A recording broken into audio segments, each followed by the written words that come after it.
Bueno, esta mañana la palabra empieza con un saludo de Trini, a la cual de verdad le dije que su espíritu procuraría traerlo en una parte a nuestra congregación.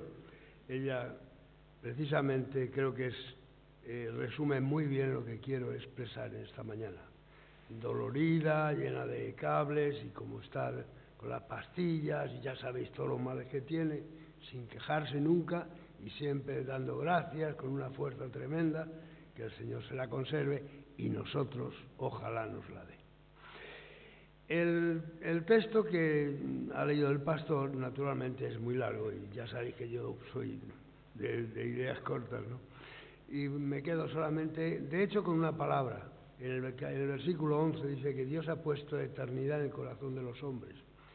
Y con esa palabra es donde quiero quedarme en esta mañana. En realidad, la palabra para los que son tan puristas y quieren la letra de la ley y la inerrancia de la palabra, podrían decirme la palabra eternidad, es decir, la que tenemos en hebreo, una L y una M, si la traducimos eternidad, mundo o ignorancia, porque resulta que la L y la M, olam, es mundo o eternidad, y el am es la misma palabra, solamente cambia la vocal, y vocales no tienen hebreo, significa ignorancia. Es una pena hacer tanto énfasis en la letra y perder el espíritu de la palabra. Es ahí donde quiero que pensemos esta mañana, con la gran tragedia que el escritor sagrado de Proverbios, o sea, de Eclesiastés, tiene. Y es que ve todo lo que pasa, están las cosas transcurriendo delante de él, contempla el mundo, mira el mundo el cual le rodea y tiene cierto desconcierto en su corazón. En realidad está viendo un mundo en el que todas las cosas suceden, van y vienen y vuelven a ocurrir, sin que él pueda intervenir para impedirlo. Ve un orden que Dios ha establecido en el cual se mueve sin poder interrumpir de ninguna manera los aconteceres y por lo tanto descubre que a la postre tiene que encontrar un lugar ahí para encontrar su satisfacción. De aquí que ese mundo material que contempla Eclesiastés o Coelet o el predicador es justamente lo que se ve, lo que sucede en nuestros días. Hoy, mañana cambiará y tendremos año nuevo. Y al año que viene volveremos a tener año nuevo. Y cuando hablaban del 2000, se van a estropear todos los ordenadores y allí nos tienes a todos sacando del ordenador todos los temas, poniéndolos en disquetes por si acaso. Luego no pasó nada, ¿no?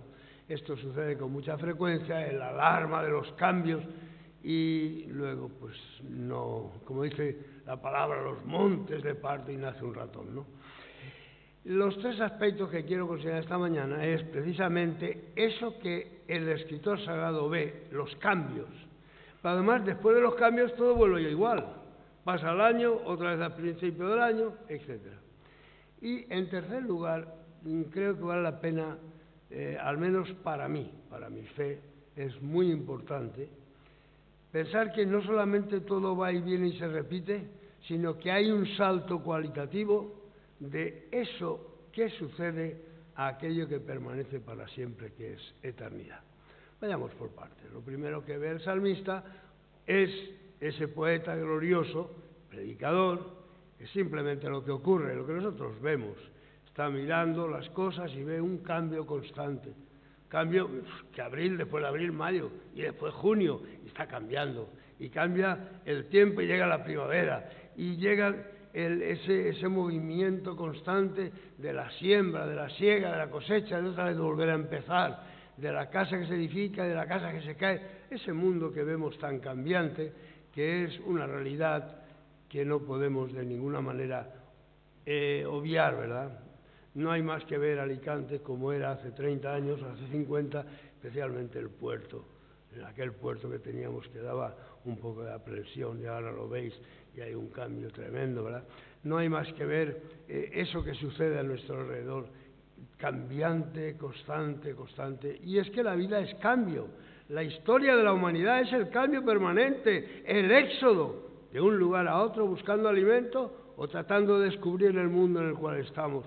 Pero a la postre el cambio, El cambio de aquel hombre que estaba en Ur de los Caldeos y dice, vete, y se va a su tierra, de lo que no conocía dónde, pero Dios le guiaba, esa fuerza del Espíritu que le hace el carácter aventurero, para cambiar de lugar, para cambiar de sitio, para cambiar las cosas, para rehacer su mundo.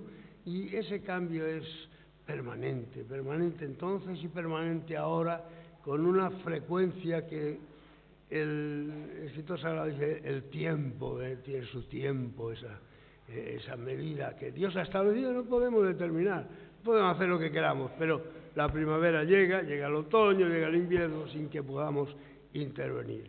Y por lo tanto, bien haríamos en acomodarnos a esa norma que Dios ha establecido. Los cambios en nuestros días son un poco más serios, ¿verdad?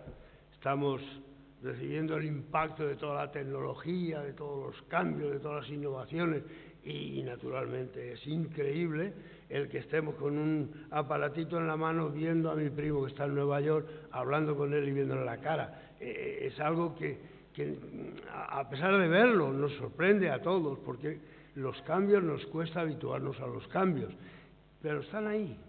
Es un cambio extraordinario que a la postre forma parte de la historia y de la vida para la construcción de los pueblos y la formación de los individuos. La pregunta es hacia la Iglesia y los cambios, ¿verdad? Porque no sé por qué todo cambia menos la Iglesia. Y no sé si alguna vez podemos preguntarnos si es posible de alguna manera cambiar las iglesias. Ya sé que el Señor es el mismo ayer, hoy y por los siglos, claro que sí. Pero dice la palabra que Él va adelante, se reúne con los discípulos, estaba allí con ellos, y cuando se descuidan ya estaba adelante. Pero ellos se habían quedado detrás.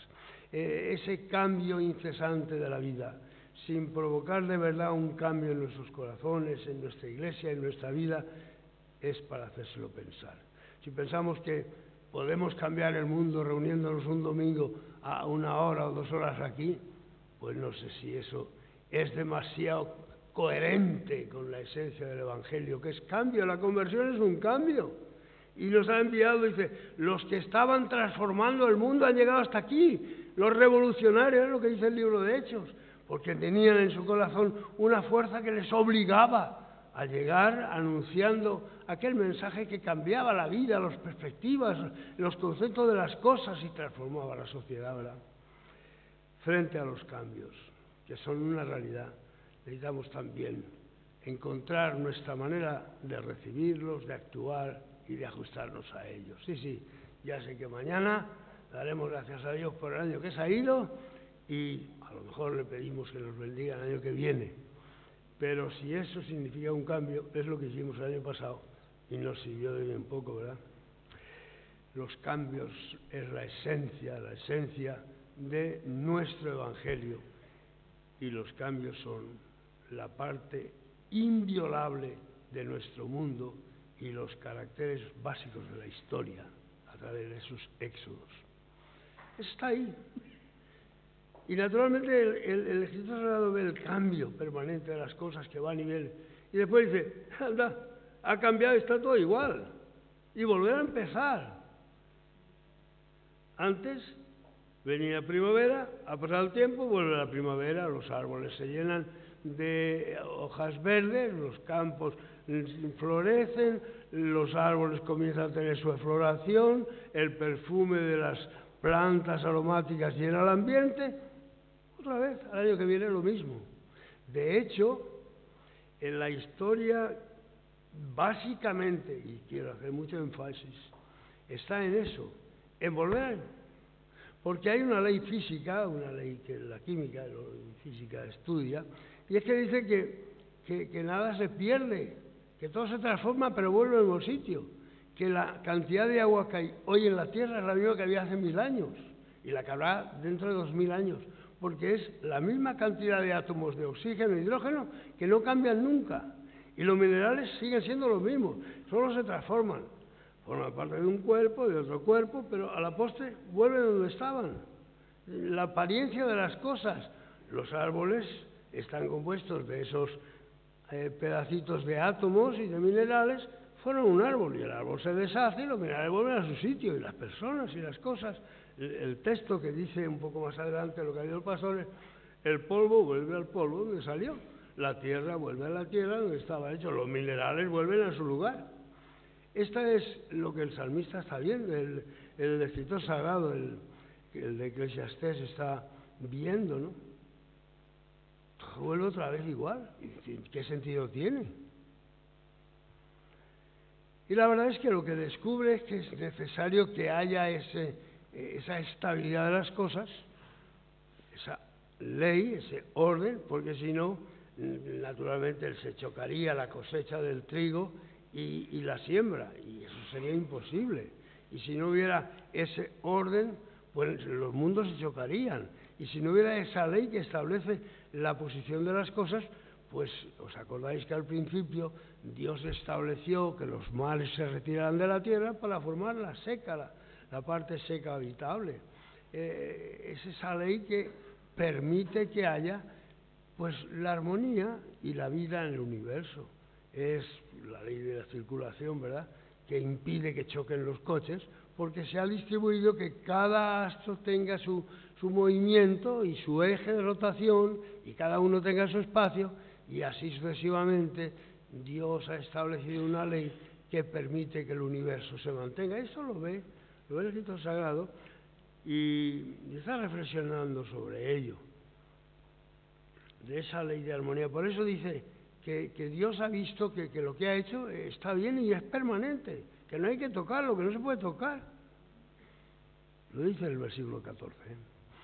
Y entonces está viendo esto, y está viendo que además de esa ley, hace que las cosas sigan siendo igual, se mantiene la identidad.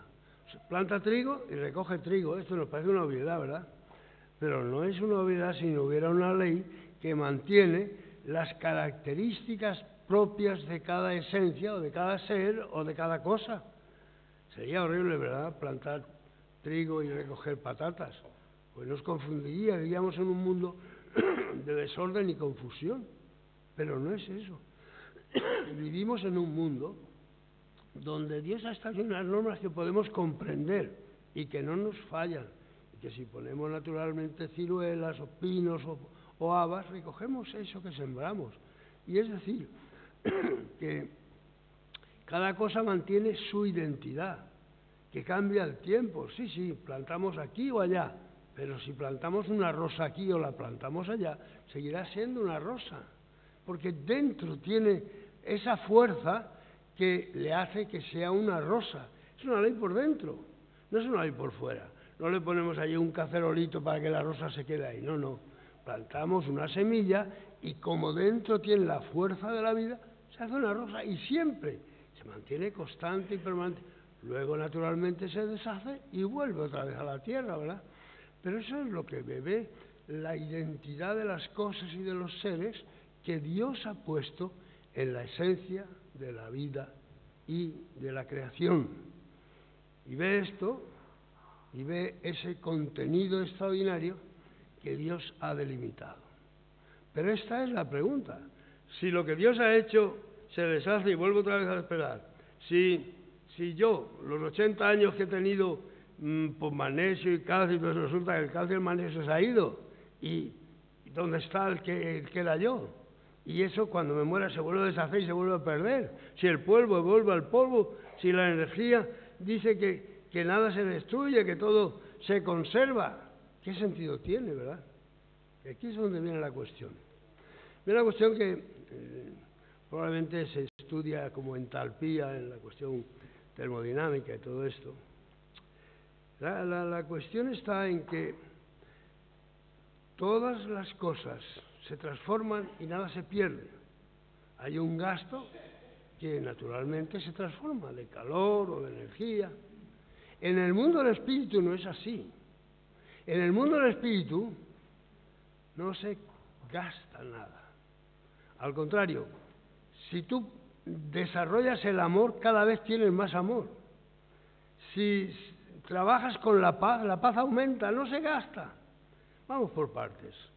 La evidencia que la eternidad está sintiendo el escritor sagrado la percibe naturalmente porque dentro de él está contemplando las cosas y tiene la capacidad de contemplar y de disfrutar, y es capaz de ver el disfrute, y dice que eso también es un don de Dios. No sé si os dais cuenta, pero saltamos de lo que es la existencia normal de las cosas a aquello que ya no es la existencia normal de las cosas, sino el contenido que, sin mover para nada las cosas, los materiales, nos hace percibir una realidad exterior. El salmista, el libro del Eclesiastés, Coelet, está contemplando aquello y está sintiendo que en su corazón hay una medida diferente de las cosas, que no solamente es aquello que corresponde a los materiales que van y vuelven y se desarrollan y se deshacen y vuelven a la tierra. No, hay un canto especial que no logra realmente, él no logra más que llegar a esa comprensión de que es un don de Dios y puedo disfrutarla. El salmista va a añadir, y además de eso, cuando veo los cielos obra de tus manos, entonces descubro que yo estoy aquí para contemplar, para comunicarme con la grandeza de la creación. Da un salto de lo que es mi materia, de lo que es mi cuerpo, aquello que pertenece al terreno del espíritu, que es la contemplación y el sentimiento y la percepción de la felicidad y de la grandeza, de la belleza y del orden. Y esta es una nota cualitativa que forma parte ahora de la persona. Pero esa nota de la eternidad que percibe el escritor sagrado, que Dios puso eternidad en su corazón, se manifiesta de muchas maneras. Cuando tú has luchado para conseguir una cosa, para hacer el producto mejor que sabes, estás trabajando con una materia y quieres hacer, no importa, una casa, un reloj, simplemente un adorno, un escrito, procuras hacer lo mejor que sabes. Y cuando has terminado, después de poner tu empeño y toda tu lucha, sientes que todavía te gustaría hacerlo mejor. Sientes que no estás satisfecho, que se puede mejorar. Y tú lo sabes, hay algo dentro de ti que te da testimonio de que hay un valor en las cosas eternas que supera a aquello que tú has logrado con todo tu esfuerzo. Cuando realmente criticamos a uno y le fastidiamos, tiene que tener uno el corazón de Hitler para no sentir allí la conciencia que te dice, eso no está bien. Y nos entramos incómodos. La eternidad te está diciendo, eso no corresponde de verdad al patrón de eternidad que hay en tu corazón. Podemos abundar en detalles, pero no quiero, y el tiempo tampoco es para esto. Creo que el salto de lo que es ese mundo material a ese mundo espiritual es tremendamente significativo. Lo vemos en dos vertientes. Sí, ya sabemos que el polvo vuelve al polvo, los materiales, los minerales vuelven a los minerales. Por lo tanto, nos encontramos como un hombre que se llama David y que Samuel está buscando el ungido para ser rey, y el padre dice, ese no vale para nada, no, ese no hay ni que traerlo. Dice Samuel, anda, tráelo para acá y no me engañes a mí tú, que Dios mira el corazón. Y él dice, este va a ser el rey. Un pastorcillo estaba con las ovejas, y tenemos a David. David es un canalla, ¿eh? David tiene cosas maravillosas, pero es un canalla. Tiene crímenes tremendos, ¿verdad? Y se murió. Murió David.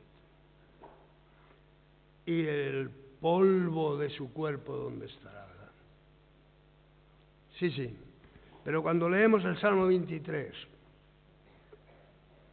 cuando leemos el Salmo 42, cuando leemos esa conciencia del ciervo que como el ciervo brama por las aguas, mi alma tiene sed del Dios vivo. Cuando leemos los cánticos, vemos que eso no ha muerto. Vemos que eso ha entrado justamente al territorio del espíritu, donde no gasta energía, no consume materia, pero es indestructible. Podemos mirar a Pablo, cejijunto, narigudo, orijón, calvo, le ponen de todas las maneras. Podemos pensar que era así o no. Su cuerpo, quién sabe dónde estará, ¿verdad? Pero eso es escrito. ¿Quién nos separará del amor de Dios en Cristo? Con Cristo estoy justificado, digo, no ya yo, Cristo en mí. Y vemos la transformación de la historia de este hombre. Por todo lo simpático o antipático que pueda parecer, su obra, eso que ha producido su espíritu, que ha entrado en el mundo de la eternidad y que nosotros gozamos.